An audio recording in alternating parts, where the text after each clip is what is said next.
So as many of you know, I attended the ISS convention a few weeks ago, and let's take this episode and I'll tell you some of my takeaways from that convention.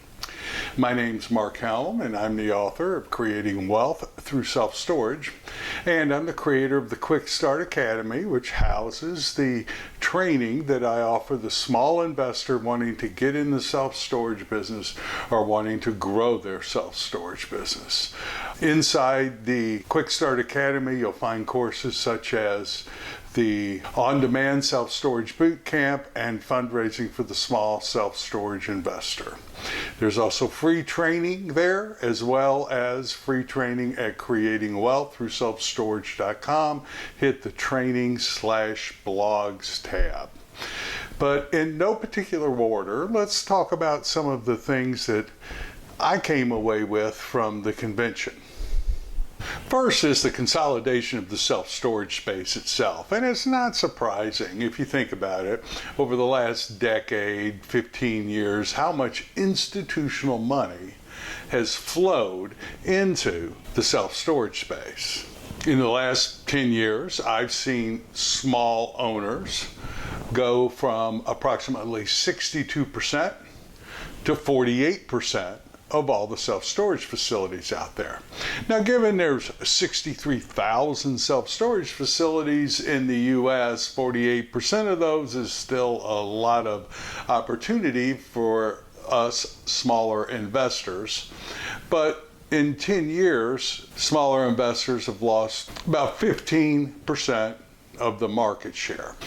10 years ago or so, REITs accounted for approximately 22% of all the facilities out there. Today, they're running in the 33% range, and the rest of the consolidation has occurred from funds and larger regional players. Now, you may have your thoughts whether this is good or bad. It really doesn't matter in a capitalist economic system. And I have a feeling that our, quote, capitalism is a far cry from what Adam Smith called capitalism. But regardless of what your thoughts about it are, this is what's so in the self-storage space. So as a small investor, our job is to take advantage of whatever the landscape is that we find ourselves operating in, and control and turn dials and levers on stuff that we can control. Our investors, our partners, our families are all depending on us to do this. So how does this look for the small investor? Well, first of all, we focus on deals that they're not looking at, the larger players. We figure out how to buy or develop and get in the space, create something that they would want, and then sell it to them on our exit. That's what I did over the past decade with 2 brands. Now, the truth is, it was more by accident and by taking advantage of what was happening than by design, but that's what we ended up doing, selling 2 brands to the REITs and funds.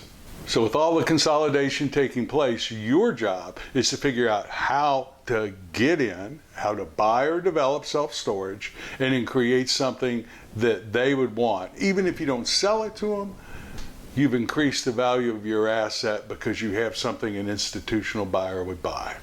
Now, the next big takeaway I got was how much the industry is really changing. I'm constantly reminded of the fact that I'm wrong about 50% or more in life. I can remember early in my real estate career, I was at a listing appointment for a commercial corner in my hometown, and I was talking to the seller about what they were expecting in terms of a sale price. She told me $1 million for this acre, and I told her that in my lifetime, this site will never be worth $1 million. Within a year, she had leased that land to a Walgreens developer at a value commensurate to $1 million. And I learned right there early in my career that never will not cross my lips and come out again. Now, that doesn't mean I don't think it. My entire self-storage career has been defined by my understanding of what institutional grade real estate is. In fact, that's how I got into business. I was a broker, and I started selling self-storage to REITs in the mid-90s, and I saw what institutional buyers were looking for and went out and created my own self-storage strategy based around that knowledge.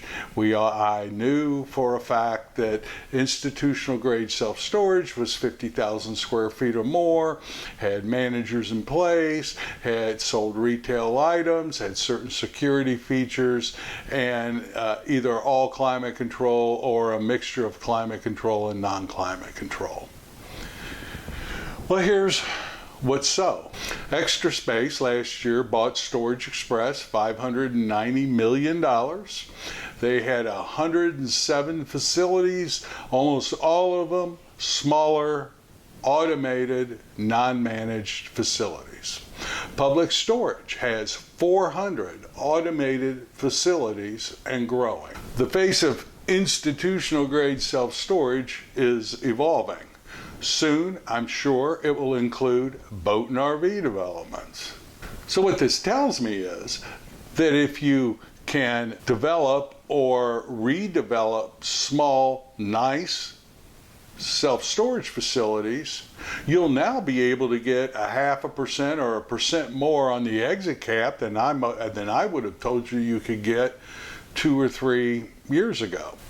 Now, that doesn't mean you can buy one building with 12 units out in a rural area on a 2-lane road with grass or gravel and no fence, and a REIT's going to buy it.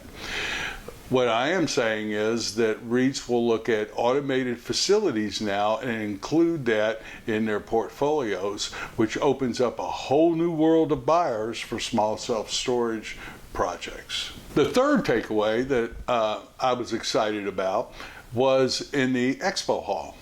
Now, granted, I was there focused on construction. We've started a new construction company geared towards a small self-storage investor. Initially, I started it because I had to solve my construction problems, and we opened it up with a 2-phase system to help other smaller investors. Phase 1 is helping them as an owner's rep get to the point where they have biddable documents without spending what they would need to spend for all the architectural and engineering that usually occurs. And then 2, we would be one of the contractors that actually bids it. And our bid is more like a cost plus, and our plus is lower than most other GCs. But that's not what this episode's about. I was there really focused on the construction side of the industry as I was walking through the expo hall, and I was very pleased to see all the newer vendors that are in the self-storage space besides the ones that we all know about. As construction prices continue to rise, and as the soft costs, architectural and engineering, continue to rise, and it appears no matter which party we get in office, we're going to still have tariff wars going on. It's good to see new competition showing up in the construction space. Now, this may sound counterintuitive to the consolidation I'm talking about, and on the operations side, we have seen a lot of consolidation in the self-storage services or provide owners. All I need to say is the word sparefoot, and you should know what I'm talking about. But at least on the construction side, what I saw was a lot of new high quality vendors with, quote, at least from the booth, quoting very good per square foot numbers for fabricated systems and different aspects of construction storage. And it was good to see that new competition from smaller players coming into the space.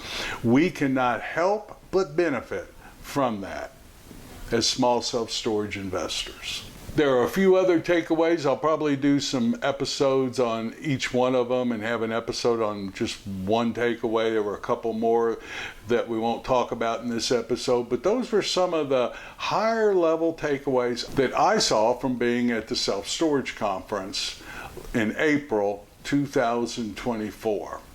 More on a couple others coming up in some immediately following episodes in the next few weeks, and I look forward to sharing those with you. So if you're a small self-storage investor, your job is to figure out your strategy for getting in or developing so that you can be in the game and take advantage of the consolidation that's going on in this space. One of the tools you could use would be the Storage World Analyzer. You can find out more about it at Creating Wealth Through Self-Storage or storageworldanalyzer.com. So I look forward to being with you next week as we talk about one of the new takeaways that we're really focused on as we grow our self-storage business. I'll talk to you then.